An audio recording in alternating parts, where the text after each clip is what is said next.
Good evening from Graham Family Farm. Me and Sally are down here feeding the animals. Picked up the eggs.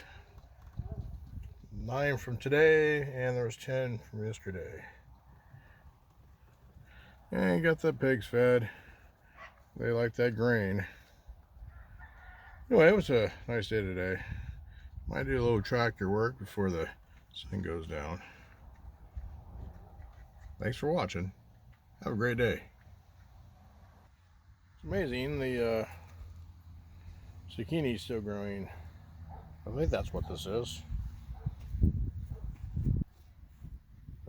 Cold temperatures already took out the tomato plants, but these are still growing and flowering.